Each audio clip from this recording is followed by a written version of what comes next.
In the first year, 1994, the E=mc6 Cup for Robotics chose Japan's national sport, sumo wrestling. The robot had to push its opponent over the line on the table. These robots had to work alone, without remote control.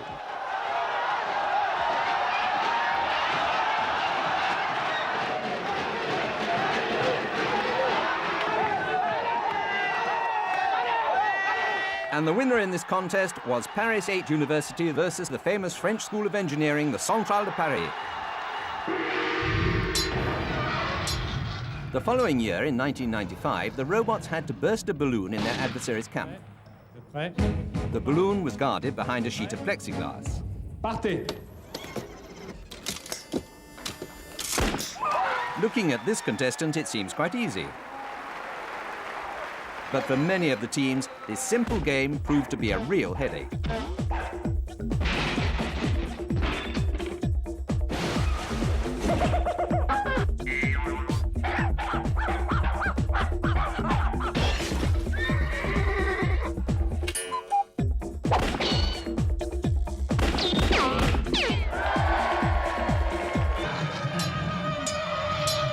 In '96, it was the gold rush. The robots were much improved, especially mechanically. Look.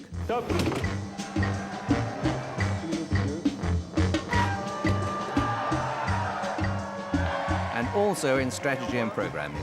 It wasn't just by chance that the final was dominated by IFITEP, a Parisian school for information technology.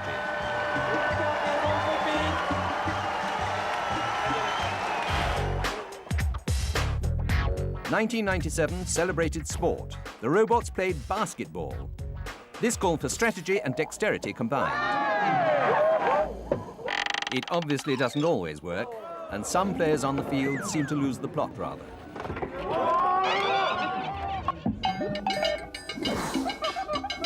Would they do better in '98? At the time of the World Cup, they just had to play football. Attack, defense, shooting for goal, anything goes, even talent. Don't go to bed with no price on your head. Just look at this robot. He takes aim. Don't do the crime. He shoots. Superb.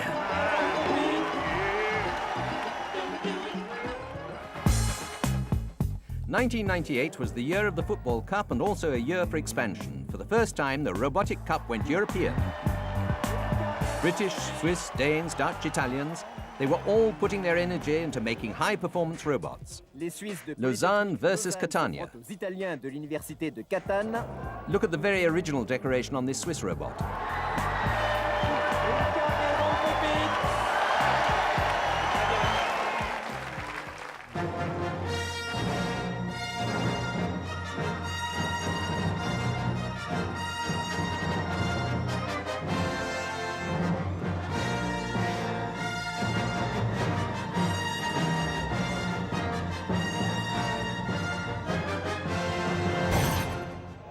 '99, this year marked the growing success of the Robotics Cup. This year, there were nearly 2,000 students and 120 robots competing during the three-day event. This was a real festival of technology.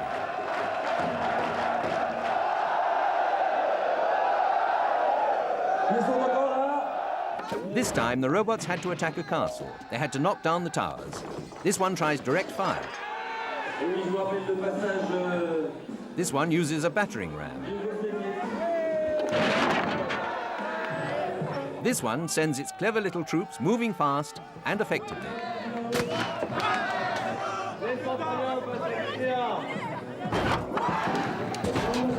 There's an obvious danger for those who choose a direct attack. They fell in the moat. For them, the match was over. And this one took the prize for its novelty. The robot stayed just where it was and shook the whole table. And down came the towers. It had grips to hold its own towers upright. This brilliant idea literally shook up all its opponents.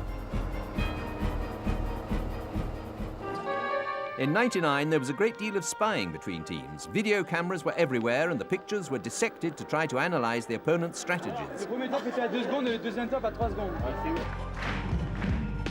This was necessary because the robots were getting more and more sophisticated.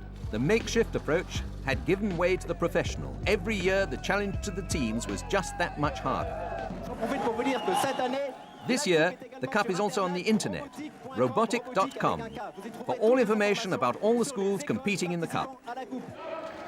'99 was also the year for a particularly talented team from the Ville d'Avray University Institute of Technology. This is the team that was not only to win the French Cup hands down, but the European Cup as well the next day, an historic double.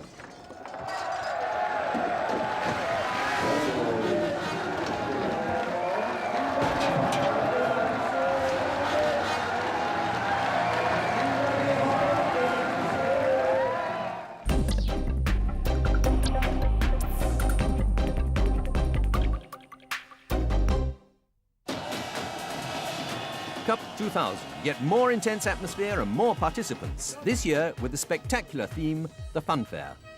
The robots had to burst as many of their opponents' balloons as possible, but they had to defend their own camp at the same time.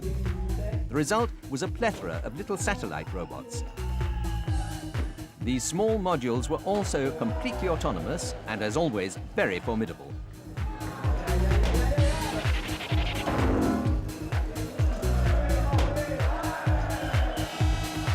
After a fierce competition, the cup holders, the Ville d'Avray, were finalists. Confronting them for this year was the ROBOTICS team from Strasbourg. As usual, Ville d'Avray were quick off the mark, too quick. Their robot was caught in the ditch without having burst a single balloon.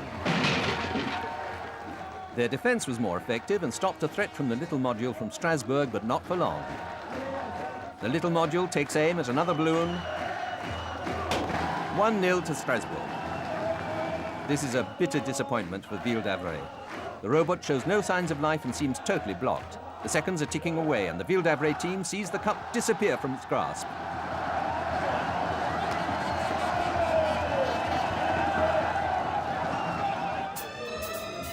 This year, the year of the European Cup, the first 3 teams in the French Cup will take on 9 foreign teams.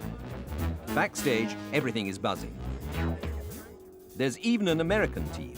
This is the celebrated MIT team from Boston, come to have fun competing.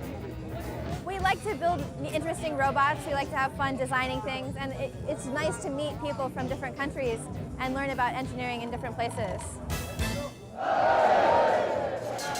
The final is between the Lausanne Polytechnic and a team that is now famous, the Ville d'Avray UIT. Have they learned a lesson from their defeat in the French Cup?